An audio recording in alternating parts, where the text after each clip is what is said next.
Hello? Oh, welcome in. You're my 3 p.m. appointment, correct? Perfect. Go ahead and have a seat. Can I get you anything to drink? Tea? Of course. 1 second.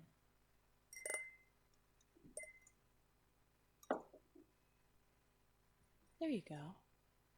So, I understand you're looking to file your taxes? Excellent. Well, thank you for choosing us. I know it's easy to go with one of the big companies, but there's no need to file with them when you can support a local business. Or, of course, you can file for free through the IRS website. Oh, you didn't know? Yes, as long as you filed at least once before. If you make under around 80,000 gross income, which is before taxes, you can file for free through the IRS Direct File tool. It won't do your state taxes, but it will handle your federal ones, free of charge. Most states have a free filing tool as well. For instance, California has CalFile, which is free to use, as long as you meet the qualifications. But let's start with your federal taxes. Okay, we're going to start with the 1040 U.S. Individual Income Tax Return Form. That's the main form you use if you're a W-2 employee. Most people working directly for a company get a W-2 form from their employer. Did you bring your... Perfect. Thank you. Okay. We'll start from the top. Please give me your full name. That's a great name. Social security number? Yes, don't worry. I won't share it with anyone else. Are you filing jointly or by yourself? Single? Okay, we can skip this box then. Full address? Okay. On to the main form. You're single, so you aren't filing jointly, so filing single or head of household. What's the difference? Well, you have to be unmarried for both, but for head of household, you would select this if you're in a domestic partnership or have a dependent or are taking care of a qualified relative and you're filing on behalf of the household. Single filing then. Next box. Digital assets. In the last year, did you make any money from the sale of digital assets or receive digital assets as a reward, award, or payment for property or services? Yeah, like Bitcoin. No? Okay. Can someone claim you as a dependent? No? And you're not blind, so we can skip that question. Do you have any dependents? No dependents. Okay, on to the fun part. Total amount from your W-2 should be in box 1. Oh, impressive. Okay. Household employee wages not reported on Form W-2. Yeah, if you pay below a certain amount to someone, you don't need to give them a W-2 form, but you need to report it here. Okay. Tip income not reported on line 1A. Oh, this is for cash tips. Things that aren't reported to your employer, so they're not on your W-2. No? Okay. Medicaid waiver payments not reported in Form W-2. No? Yeah, there's a lot of boxes that don't apply. That's true for a lot of people, but it's important to some people. Okay, so no dependents, so no dependent care benefits. And you haven't received money from your employer for adoption. You would have gotten Form 8839 from your employer. No? Okay then. Any wages from Form 8919? No? Okay. And any other earned income? Okay. And finally, non-taxable combat pay election. No? Alright, then I just need to add all of these up and... Okay. Let's move on to section B. Do you have any tax-exempt interest or qualified dividends? Well, tax-exempt interest is uncommon, but if you hold any bonds issued by the state or by an American city, that interest earned is tax-exempt. And qualified dividends are dividends paid to owners of stock shares that meet the threshold for capital gains tax rate. Note both? Okay. And taxable interest, ordinary dividends. Okay. IRA distributions. You can actually, but it's considered an early distribution and it's subject to a tax penalty. None? Okay. And based on your age, I assume no pension or Social Security payments? Good, good. We're almost done with page 1, so bear with me. We can take a short break once we're done. Did you have any capital gains or losses last year? Like investments, yes. A capital gain is selling an investment for more than you bought it for, and a loss is when you sell it for less. And selling at a loss can sometimes be a tax write. Alright. Additional income from Schedule 1, Line 10. That's from Form 1040. It lists quite a few additional income sources you would need to report. None? Perfect. Did you fill out the rest of Schedule 1, Form 1040? Oh, excellent.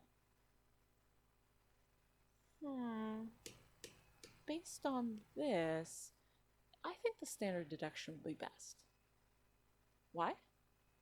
Oh, well, it's because of what you put on this form. You'll get a better refund this way.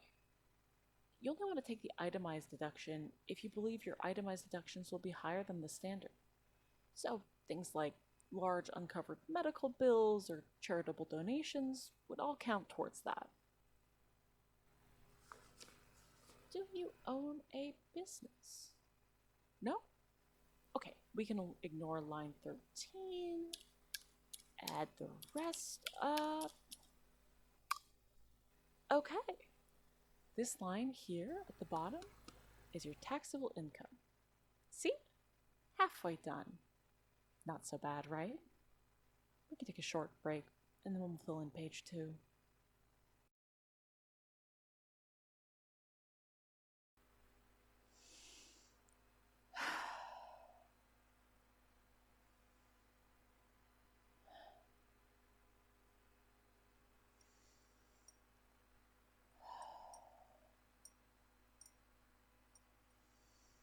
Would you like some more tea? No? You're good? I think I'll drink a little myself.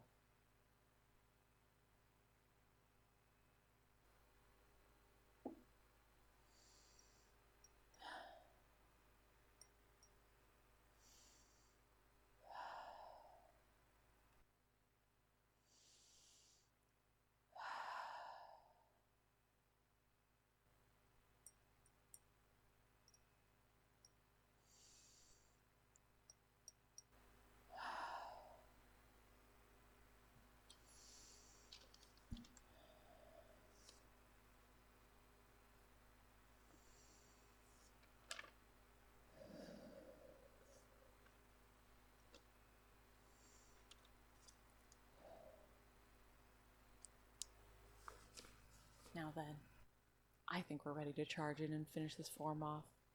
We'll be done before you know it. Taxes and credits. Let's see.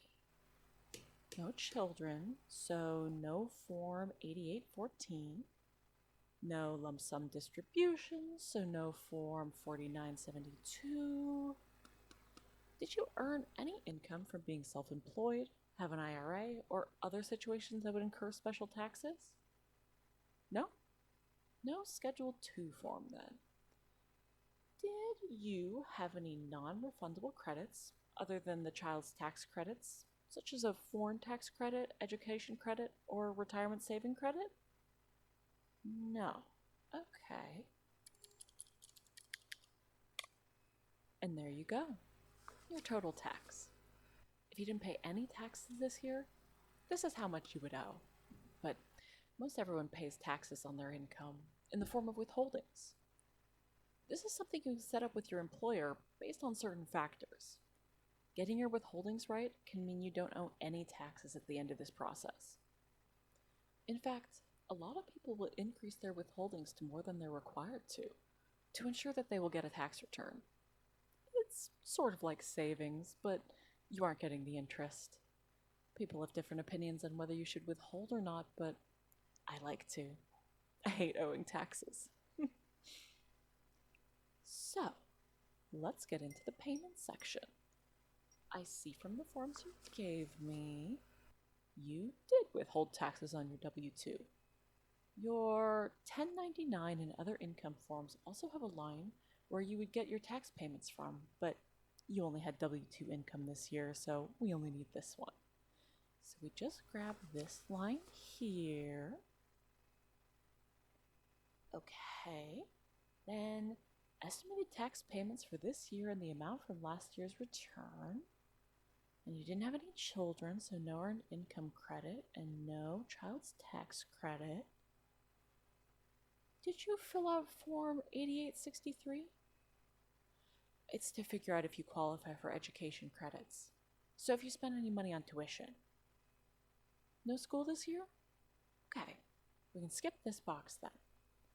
So we add all of this up. So this line here, this is your total other payments and refund credits. And this line is your total payments. And now we can get to the fun part, the refund. So we're going to take your total payments and check it against your total taxes and credits and compare the two. Your payments are more than taxes, so you overpaid by this much. Congrats, you're going to be getting some money back.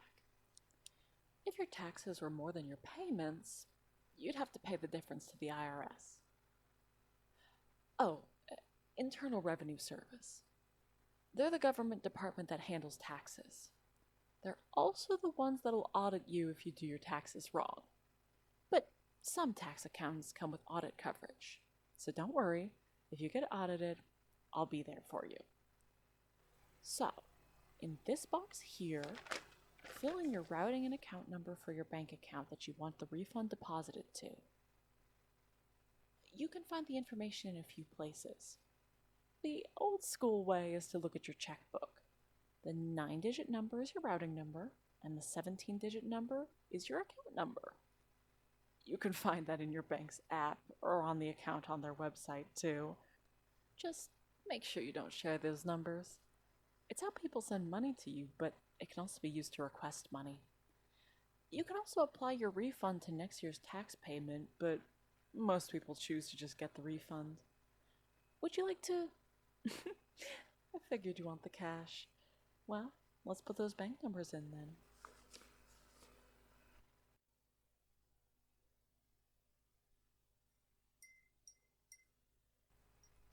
Last few things, and then we'll be done. Do you want to allow another person to discuss this return with the IRS? So allow me to discuss with the IRS on your behalf if there are any issues. There are other kinds of designees like power of attorney and such. You'd like me to? Okay then. Now, sign at the bottom, date, put your occupation, and if you have an IRS identity protection PIN, enter it into the box here. Oh, you can request a PIN in case your identity gets stolen. Don't want someone else to get your refund now, do you? So, understand that by signing this, you are declaring under penalty of perjury that the information in this form has been filled out to the best of your knowledge. It is a legal form, and you don't want to go lying to the tax man. That's how they got Al Capone. Yeah, funny, isn't it? After all the crimes he committed, it was his tax evasion that did him in.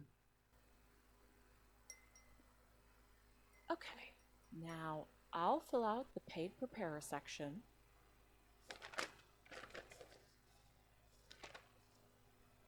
Excellent.